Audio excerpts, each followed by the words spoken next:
Je me nomme Arfan Sarr, je suis un des gestionnaires du bureau de l'UNESCO. Je suis là avec deux autres collègues. Donc, pourquoi le choix de Gorée? En fait, le choix n'est pas fortuit parce que seul Gorée pouvait abriter ce musée. D'autant plus que les objets qui sont exposés ici, ou bien les différents panneaux qui sont exposés ici, ont été découverts ici lors de fuites archéologiques. Donc, c'est une initiative de l'UNESCO dans le cadre de renforcer la communication, mais également de diversifier les différents récits qui sont racontés au niveau de l'île.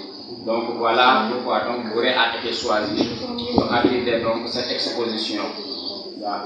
Juste parce que, tout simplement, les archives archéologiques que vous voyez ici ont été découvertes au niveau de l'île. Voilà, l'importance du musée, c'est de vulgariser davantage, ou bien de faire connaître davantage l'histoire de Gorée. Parce que vous n'êtes pas sans savoir que, ou bien on n'est pas sans savoir que l'histoire dominante au niveau de Gorée, c'est cette histoire qui a trait avec la traite atlantique des esclaves. Donc je pense que cette histoire qui précède même la traite atlantique des esclaves n'est pas très bien connue par le public.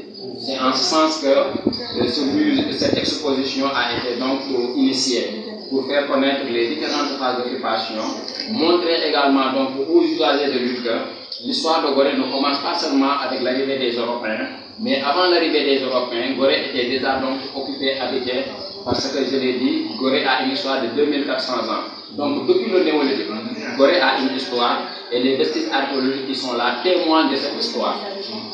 Le musée a été créé par l'UNESCO. Bon, sinon le projet a été financé par l'UNESCO. Donc l'UNESCO qui a classé évidemment Gorée sur la liste du patrimoine mondial de l'UNESCO. L'UNESCO, c'est une institution internationale qui opère dans le domaine de la valorisation, de la préservation, mais également de la promotion des sites archéologiques. Et je pense qu'en ce sens, l'UNESCO a pensé donc à financer cette exposition pour mieux faire connaître, comme je l'ai dit tantôt, pour vulgariser donc l'histoire de Gorée. Donc c'est un travail de l'UNESCO, mais en partenariat avec d'autres structures. Par exemple, il y a l'IFAN par le biais donc de l'URUCA, mais il y a également la DPC, la Direction du patrimoine culturel. Donc ce sont ces trois structures, ou bien ces trois institutions qui ont pris donc l'initiative de créer cette exposition. Ce musée a pour perspective de valoriser davantage l'histoire de Gorée, mais également de montrer au public qu'il y a des sites archéologiques qui sont là au niveau de l'île et dont les archives ou bien dont les vestiges peuvent toujours contribuer à faire connaître l'histoire de Gorée. Donc, parce que c'est vrai qu'il y a un travail qui est là, qu'il faut également saluer, la maison des esclaves, il y a également le musée par exemple de la mer qui est là, il y a le musée historique, mais tout ça c'est pas suffisant. Et donc je pense que c'est dans cette perspective que ce bureau a été ouvert pour abriter éventuellement l'exposition. Donc raconter l'histoire de Gorée à travers l'archéologie. Donc pourquoi l'archéologie? Parce que l'archéologie également c'est une discipline qui est capable d'aller au-delà par exemple de ce que les textes écrits ou bien ce que la tradition orale nous raconte, de nous raconter d'autres récits, d'autres narratifs. Bon, je remercie le site internet Jamnews. Donc merci d'avoir passé pour cette interview.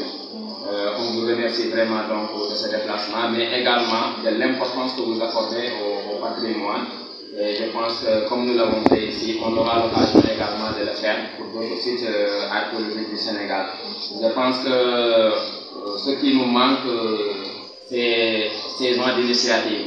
Je pense qu'on doit passer donc à inviter les sites qui sont là au niveau du Sénégal, donc à œuvrer davantage dans la vulgarisation de nos sites historiques, de nos sites archéologiques. Donc un grand merci à vous, surtout donc à vous, Amona, comme promotionnaire de l'université, qui est en train de faire un travail extraordinaire, surtout en ce qui concerne donc la vulgarisation de l'archéologie. Et je pense que si aujourd'hui, par exemple, l'archéologie est connue par le grand public sénégalais, c'est grâce à lui. Parce que je me rappelle maintenant des travaux, bien du travail qu'il a eu à faire avec le professeur Ibrahim Cham sur les fouilles à Toubab Diala. Donc cela a permis donc, à l'archéologie quand même de mieux se faire connaître. Parce que je pense que le travail, ce n'est pas seulement le travail des universitaires, mais il faudra également impliquer les communautés. Et comment par exemple impliquer les communautés? Donc c'est à travers les médias sociaux qui sont là. Et il est en train de faire un travail extraordinaire. Un grand merci à vous. Merci.